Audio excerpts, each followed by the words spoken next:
আসসালামু আলাইকুম, ডক্টর মৌসুমী আছি আপনাদের সাথে। আজকে কথা বলবো অ্যালার্জির সমস্যা নিয়ে। তো সবার প্রথমেই আমার সাথে যারা যোগাযোগ করতে চাচ্ছেন তাদেরকে আমার হোয়াটসঅ্যাপ নাম্বারটি মুখে বলে দিচ্ছি।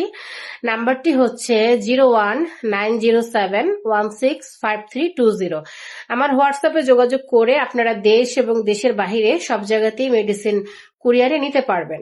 তো আসুন আমি মূল কথায় চলে যাচ্ছি। অ্যালার্জি কত প্রকার? অ্যালার্জি মূলত 4 ধরনের হয়ে থাকে: dust allergy, cold allergy, seasonal allergy এবং জেনেটিক্যাল অ্যালার্জি। এই 4 ধরনের অ্যালার্জি মূলত বাংলাদেশের মানুষের ভিতরে কম বেশি থাকে। আপনি যদি দেখেন প্রত্যেকটা ঘরেই কিন্তু কম বেশি এই ধরনের রোগী রয়েছে। বিশেষ করে করোনার ভ্যাকসিন দেওয়ার পরে এই রোগীর সংখ্যা বেড়ে গেছে। প্রতিনিয়তই আমাদের কাছে বিভিন্ন ধরনের মানুষের জিজ্ঞাসা থাকে যে ম্যাডাম, এটার কোনো ভালো চিকিৎসা আছে কিনা? জি হ্যাঁ, হোমিওপ্যাথিতে এগুলির খুবই ভালো ভালো মেডিসিন রয়েছে।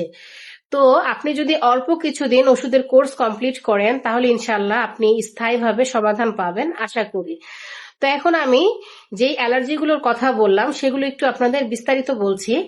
Cold allergy. কোল্ড অ্যালার্জি বলতে আপনি দেখবেন আপনার এটা হচ্ছে বৃষ্টির দিনে অথবা আপনার শীতের দিনে হয় অনেকের একটু ঠান্ডা লাগলে সর্দি কাশিতে এই অ্যালার্জি বেড়ে যায়।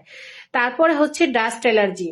ডাস্ট অ্যালার্জি যাদের থাকে তারা কিন্তু বেশিরভাগ ধুলাবালিতে যেতে পারে না, অথবা তারা আপনার বাহিরে গেলে মাস্ক ব্যবহার করতে হয়, তা না হলে তাদের হাঁচি কাশি শুরু হয়ে যায়।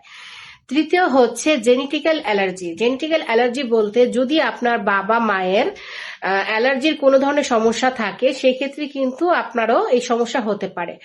চতুর্থ হচ্ছে সিজনাল অ্যালার্জি। সিজনাল অ্যালার্জি বলতে দেখা গেছে একটি রোগী সারা বছর ভালো থাকে, কিন্তু কিছু কিছু সময়ে বা কোনো ওষুধের সাইড এফেক্টের কারণে অনেক সময় হঠাৎ করে তার এই রোগটি দেখা দেয়। তো আপনারা অ্যালার্জি যেটাই হোক না কেন এটাকে সহজভাবে নেবেন না, কারণ অ্যালার্জি কিন্তু এটি এক পর্যায়ে গেলে এটি যদি দীর্ঘদিন পুরাতন হয় তাহলে কিন্তু সেটা আপনার অ্যাজমার দিকে যেতে পারে। তাই চেষ্টা করবেন এই রোগটিকে অল্প থাকতেই চিকিৎসা করে সারিয়ে তোলার জন্য।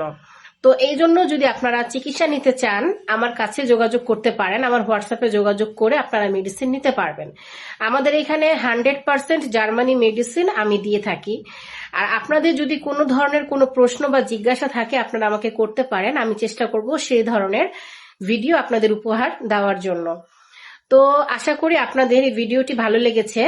যদি আমার এই ভিডিওটি ভালো লাগে তাহলে আপনারা যারা ইউটিউব থেকে দেখছেন তারা একটি সাবস্ক্রাইব করে দিবেন, আর যারা ফেসবুক থেকে দেখছেন তারা একটি লাইক ও ফলো দিয়ে পাশে থাকবেন।